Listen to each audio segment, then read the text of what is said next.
What is up, guys? Welcome back to the channel and welcome back to another episode of Bleeding BNG. We got our day 4 training camp recap, and this one is a little different. This one's a little different because your boy was boots on the ground in Ashburn today, like I always like to be. You know, I'm gonna be boots on the ground at Northwest Stadium every game of the year. We're gonna take the boots to Madrid this year, and this was my first time being boots on the ground to watch the 2025 Washington Commanders. But before I get too deep into this video where I'm giving you my instant reaction to today's training camp, all coverage, because you know you come into Bleeding B&G for the most raw, unfiltered, and you know the most raw, uncut, and unfiltered analysis on your Washington Commanders. But before I get too deep into this video, you already know what I'm going to say.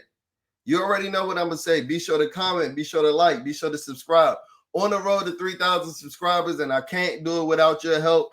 You gotta hit that subscribe button if you want the most raw, uncut, and unfiltered analysis on your Washington Commanders. But like I said, your boy was boots on the ground. They pushed practice up a little early because of the heat advisory index. So I'm gonna say this. I'm gonna preface this episode by saying this. If I'm about 13 shades darker, it's because I was at training camp today. If I'm slurring over my words because I'm sleepy, it's because I had to wake up at 5:30 to get to training camp today. That's how I'm going to preface this episode today.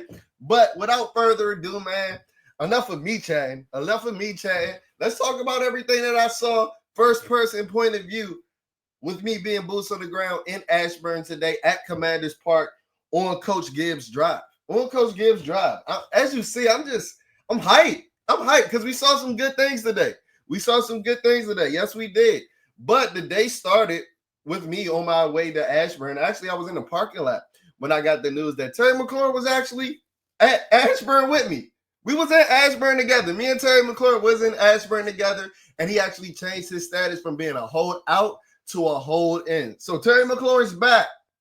Sort of, kind of, but not really. He doesn't have a new contract. He's not going to be participating in any practices, any individuals. He ain't even stretching. Terry McLaurin ain't even stretching, but he's tired of getting fined. And Terry didn't necessarily say that, but you know, you can read between the lines and see what it is. And today he was actually in Ashburn with his agent, Buddy Baker. So what that told me is that we're making progress. We're making progress here. And I'm going to go out on a limb now. And, you know, it's Sunday, July 27th, 2024. I'm going to say that the Commanders and Terry McLaurin come to a contract agreement by the end of this week.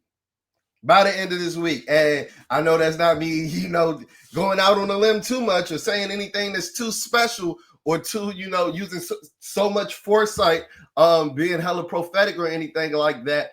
But if it was a couple of days ago, I wouldn't have said that we would be coming to a contract agreement within the next couple of days. But Terry was in Ashburn today. He wasn't visible or outside on the field for majority of the practice. He did come out for the last like 10 minutes or so, and he signed you know, autographs for the kids and the fans for about 30 to 45 minutes. And one thing that I noticed is Terry still donning that burgundy and gold. He had on like burgundy pants. He had a Washington team affiliated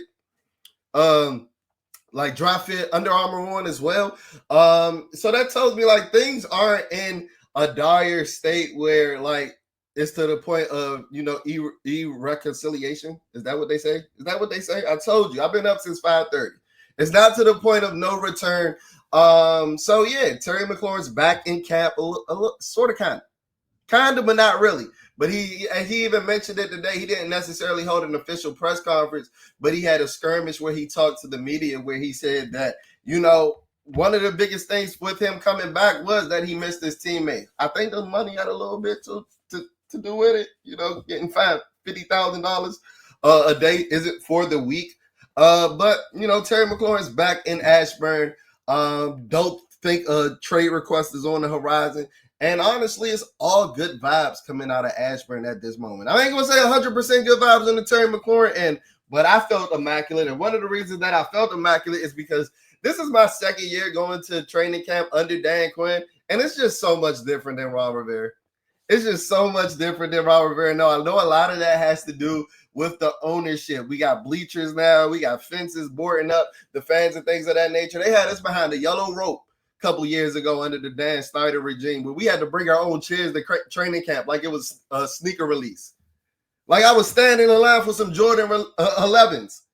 That's how training camp was in 2023 and 2022. So just to see how far along we've come in the last 2 years, it's amazing to see. And just outside of the non-football things, practice is fast, it's efficient. You can tell that they're moving with a purpose, they're moving with a motive, and it's great vibes under Dan Quinn. They're still doing bags to start off every training camp, every practice session. And you would think that drill that's as trivial as bags that, people were doing in Pop Warner, you would think that would wear over time, being that Dan Quinn introduced that over 18 months ago almost to the point when he first introduced it in last year's OTAs. But no, the plays are still, tapped in. The quarterbacks aren't necessarily doing it, but you see Von Miller out there. You see Josh Connelly. So guys with high pedigree get about backs. Like the vibes are all immaculate in Ashburn. So let's get into some of the things that I saw today. My biggest takeaway from the on-field doings of the Washington Commanders for day 4 of training camp. Like I said, we were live, boots on the ground. So this is not me aggregating anybody's thoughts. You see, we ain't got the split screen up today. We have the split screen up today. I'm not reading anybody's tweets. This is all my opinions. And sometimes at Bleed and B&G, the opinions kind of sound like facts because they end up true at the end of the day. So this is all the reasons why you should be listening to things that I'm spewing in the next couple of minutes. So my biggest takeaway from day 4 of Commanders training camp, from my point of view, is that this defense is going to be no joke. This defense is going to be no joke. And I love to see it. And people might, be putting, the high alert, the red alarm, the code red alarm on, because this is the second consecutive day that the offense has struggled. But with that guy, with the golden boy, I'm never worried. But even I was a little like, damn, this defense been having Jaylen in the matrix for the last 48, for the last 2 days, for the last 48 hours.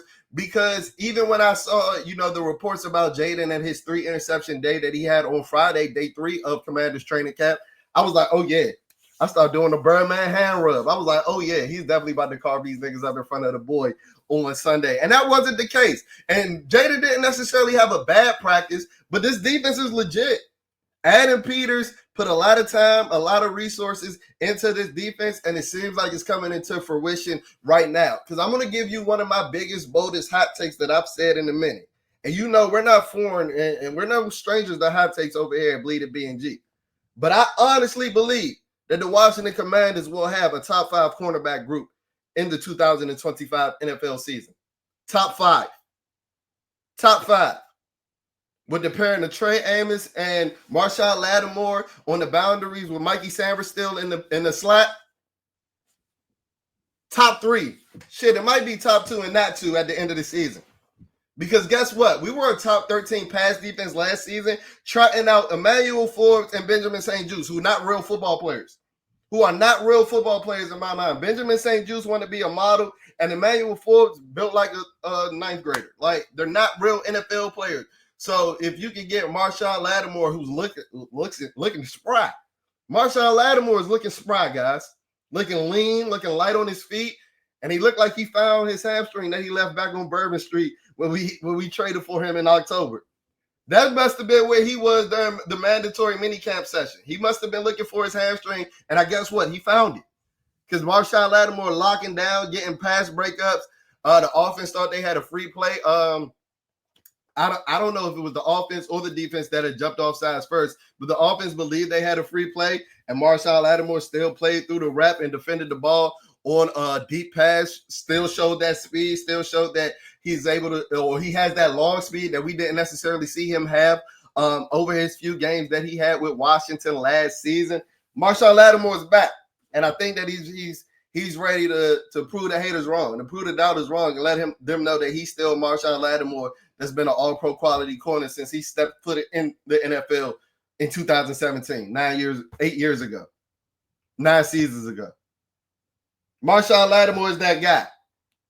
And I know I'm on a Marshawn Lattimore glaze fest right now. But guess what? It can't compare to my feelings about Trey Amos. Why is Trey Amos almost like already my third favorite player on the team behind Jaylen Daniels and Terry McLaurin? And he inching up on Terry McLaurin, if we being honest. Trey Amos is a goddamn demon, y'all. I've been telling you about it. I even tweeted it on the page the last couple of days because I went back and watched Trey Amos's film because I saw an interesting video posted by Football Digest on their X page where they were analyzing Trey Amos's film and they talked about how he was able to read concepts and things of that. So I tried to find all the Trey Amos film that I could find over the last couple of days, and Football Digest was 100% right. And I tweeted it. I said Trey Amos must have played wide receiver back in the day. He's had to have played wide receiver back in the day because he understands route concepts so well. He understands route concepts so well. He uses his leverage in playing routes, breaking off other routes and things of that nature. And I went on a limb and said that I don't want to sound too crazy, but he looked like a young Richard Sherman out there that runs a 4.4. And, I don't want to be putting Hall of Fame caliber players on rookies and things of that nature.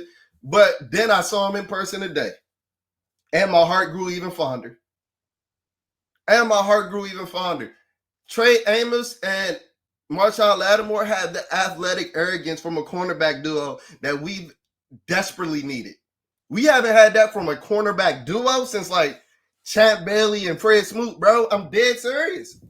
And Fred Smoot wasn't like an elite corner. He had athletic arrogance, though. Shit, that's half of the battle, having the confidence. And Trey Amos and Marshawn Lattimore, they ooze confidence.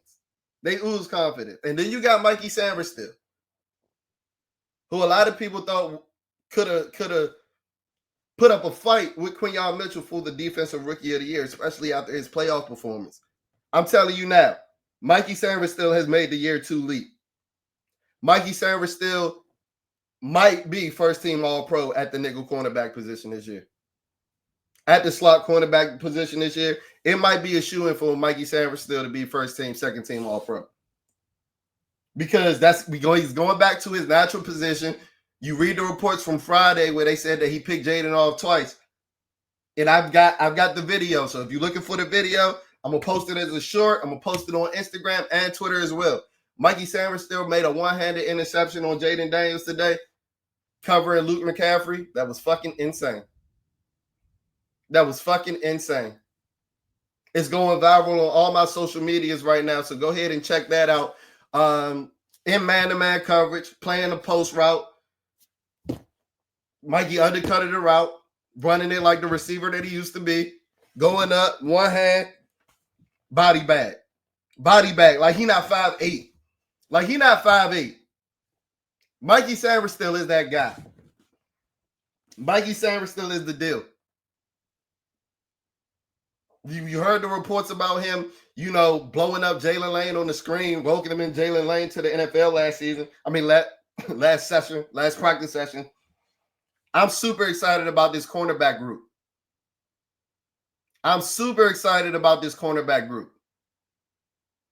And one of the reasons why I said that just the defense in a whole is no joke, because it's clear as day that we bigger, faster, and stronger on the defensive line. Now, I know some of y'all are John Allen fans, and you guys love your local players and wear those burgundy and gold tinted lenses for your local player. John Allen was not good last year. He got to like 280 pounds. I don't know what the fuck he was doing. But he wasn't capable of playing defensive tackle in a Dan Quinn and Joe Witt system. That's why they got his ass out of there and brought in Javon Kinlaw, who's a fucking behemoth of a man. Javon Kinlaw is built like the Thing. Javon Kinlaw is built like the Hulk. Javon Kinlaw makes Daron Payne look like a normal-sized human being. Let that sink in. And I'm not saying it's like he's an elite player, because Javon Kinlaw hasn't lived up to his first-round status that he got drafted with the 2020 draft. He hasn't been that guy. But just simply off stature, that's the first guy I want off the bus. Maybe in the NFL. Now that Aaron Donald is gone. Maybe in the entire NFL. That might be the first nigga that I want off the bus. And you see that the team has high hopes for Javon Kinlaw because they're moving him all around the place. He's playing that elephant in position in the 4-man fronts. He was even playing 1-tech, 3-tech. He was playing a 1-tech and a 3-tech and 5-man fronts as well. 5-tech. They're going to get very creative with this defensive line. Deron Payne was in there causing havoc. Then you got some less renowned guys like Jacob Martin. I know it's training camp, and they don't have pads, so we got to take it with a grain of salt and take it for what it's worth. Jacob Martin whipped Laramie Tunsil's ass on a couple of reps today. Whipped him. Just got into the backfield like, whipped him. Pop, pop, pop. Just smacked them all around. And guess what? That wasn't even as bad as to what Javonte Jean-Baptiste was doing to Josh Connelly. Now, I don't want to raise the alarms because Josh Connelly is our first-round pick. But you know you come to us for the most raw, uncut, and unfiltered analysis on Bleeding BNG. Javonte Jean-Baptiste was whipping Josh Connelly's ass today. He got to the backfield for what would have been a sack. You never know what's going to be a sack with Jaden Daniels. But he got to the backfield uber fast on 2 back-to-back reps. Shit, it might have been 3. Josh Connelly has struggled. Well, he struggled in what I saw today. And please excuse the rain, guys. We try and get this video out to you guys as fast as possible. But he struggled in what I saw today. And I think that Dan Quinn and Cliff Kingsbury realized it. Because I don't think that it was a coincidence that Josh Connelly only got like 3 or 4 first-team reps today. And that's because he was getting his ass whooped in the second team. Now, I think that this is more so praise to Javonte Jean-Baptiste than me trying to raise the alarms or raise the white flag on Josh Connelly's career. Javonte Jean-Baptiste was a guy that was a stud and a surprise of a 7th-round draft pick last season before he injured his ankle in the Ravens game. And while he missed maybe a month, even when he came back, he didn't look like he had that same twitch. He didn't look like he had that same explosiveness. But if you looked at him, you know, when we drafted him out of Notre Dame, 6'5", 260 pounds, he has all the measurables. To be a solid defensive end in the NFL. And he looked more than solid against Josh Connelly today. He was welcoming Josh Connelly to the NFL today. He was. I'm sorry that I got to be the raw, uncut one to say it because I haven't seen anybody else talk about it. And if they did, more power to you because we got the same eyes. But the defense looks good, man. The linebackers are the linebackers. Bobby Wagner, Frankie Louisville, 2 top 100 players. Jordan McGee back looking like Jordan McGee of training camp in 2024. Jordan McGee's biggest issue is that he just needs to be healthy. He just needs to stay healthy. Because they had him lining up in the middle linebacker role right next to Bobby Wagner. I told you we were running some 5-man fronts today. I think the coaching staff has huge aspirations and a lot of plans for Jordan McGee as well. Flying around the ball. They didn't have pads on, so you can only take so much from trench play, the running backs, the linebackers, and things of that nature when they playing essentially close, but he showed that he was reading his keys and things of that. Jordan McGee's a stud. Jordan McGee knows how to play football. Now we just got to keep him healthy. Now we just got to keep him off of the men. But the defense looked amazing. But it wasn't as if the offense went without making plays. Probably the play of the day, either this or the one-hand interception by Mikey Sainristil. And speaking of Mikey Sainristil, Jaylen Lane head top both him and Quan Martin. You probably gonna see it on somebody's social media, but it was during the team period, so I don't have that video because I'm trying to be as honest of a man as possible and keep all of Cliff's trade secrets, in the bag. So I didn't record it, didn't get a chance to record it, but it was during the 2-minute drill. The offense had 1 play left. It was about 4 seconds left, and Jaden just threw a yellow ball to Jaylen Lane, the Jaden and Jaylen connection. Let's get that started now. The Jaden and Jaylen collection. And Jaylen Lane went up and used his damn near 10 perfect relative athletic score and head topped the shit out of Mikey Sainristil and Quan Martin. He made them both their sons on that play. It didn't make my proclamation that this is Quan Martin's Pro Bowl year look too good in that moment. But guess what? It was one of the reasons why we brought Jaylen Lane in, to be an athlete and to be a dynamic football player. I still think he has a long way to go with, getting more savvy as a receiver. I think some of this, he's the most athletic motherfucker out there. Jaylen Lane is easily the fastest person on the team. I'm sorry, Terry McLaurin, your 7-year run of being the fastest person on the team is over. And it's not too shabby that you held that record at a 29-year-old. But those days are done, my boy. Those days are done, because Jaylen Lane, his speed pops off of the page, but I need him to get more under control. I need him to play with more pace and things of that nature. And just work on his technique. But these are what training camp is for. Deebo Samuel had a big miss from Jaden Daniels, but Deebo Samuel looks spry. He looks fast. Even on that miss from Jaden Daniels, he beat press coverage. And that's something that Deebo Samuel hadn't been doing since, 2022?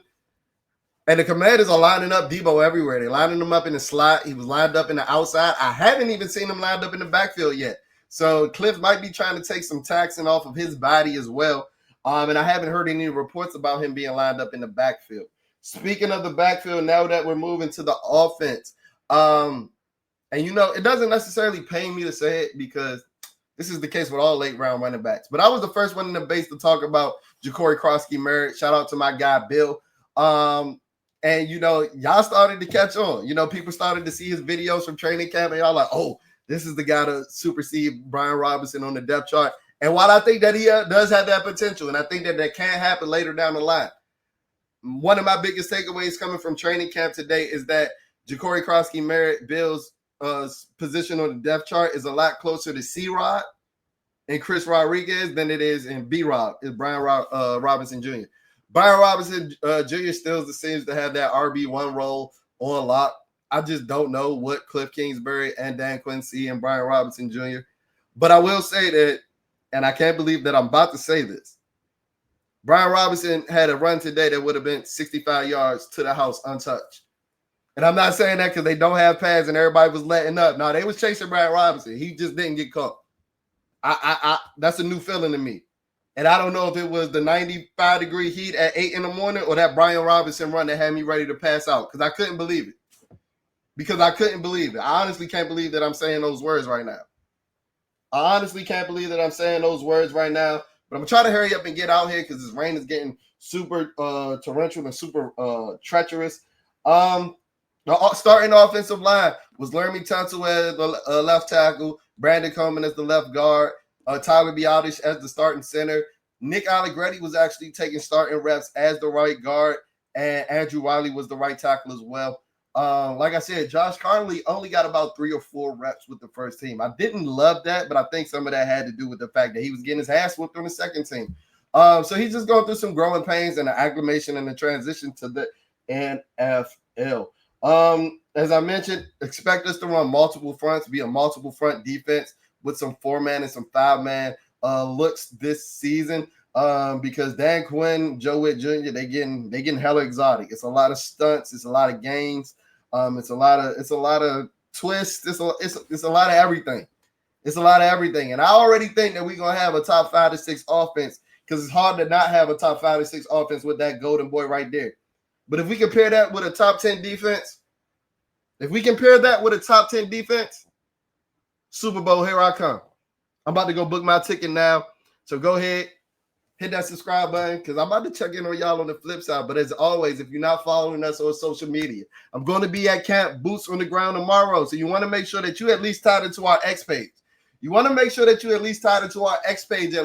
why not follow us on Instagram as well? Our X is at BleedingBNG, BLEEDINBNG.